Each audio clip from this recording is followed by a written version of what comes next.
Title: Lost on Wind Island. Narrated. The last thing Claire Morgan expected was for her birthday trip to end with a small plane crashing into the Pacific. She was a freelance photographer, bird, on Torreira by nature, and had decided to spend a week disconnected on a remote island in the south of the Philippines. But a storm came early, and the small plane carrying her disappeared from the radar. And, in a matter of minutes, when she woke up, she was on an unknown beach, soaked, dizzy, and alive.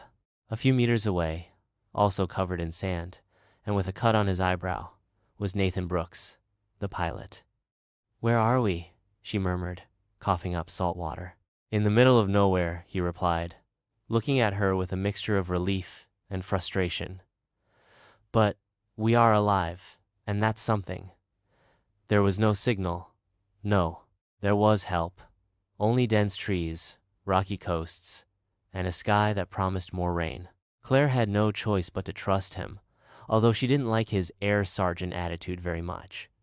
Nathan, former military man, now private pilot, serious, practical, and with a scar on his soul that he didn't mention. She was creative, impulsive, somewhat stubborn. Coexistence wasn't easy from the start. "Do you think that taking photos now is going to help them rescue us?" he blurted out, seeing her photographing footprints in the sand. "And you think growling is going to make me disappear?" Claire replied, without stopping shooting.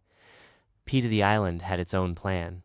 On the third day, without drinking water and with wild fruits as the only food, the masks fell. One night, under a tropical storm, they took refuge in a cave. I was shaking with cold, and he covered me with his arms, in silence. For the first time, we didn't argue. "What were you doing flying alone to a lost island?" Nathan asked her. "I was looking to disconnect from the world," she replied. "I was tired of everything, of people, of lies, of the forever that last 3 months. Nathan looked at her for a long time. Then he looked down. I was flying to forget someone, that he did not love me as I loved him. Silence, only the rain outside, and their breaths synchronized. The first kiss arrived like lightning, unexpected, electric, inevitable. The following morning tea, everything had changed. They shared jokes, walked together, supported each other. Claire admired him. How he found paths in the jungle, how he took care of her without saying it. Nathan listened to her laugh and felt that something in his chest was beating strongly again. On the 9th, they spotted a rusty flare among the remains of an old camp. They lit it. Hopefully, some nearby ship would see it.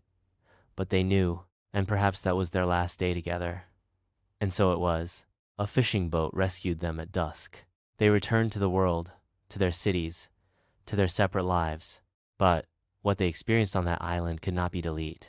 2 weeks later, Claire was in her Seattle apartment, editing photos from the island. In each image, a shadow behind her. In every glance, Nathan. They knocked on the door. It was him. "I didn't come to fly. I came to stay," he said with a smile that needed no explanation.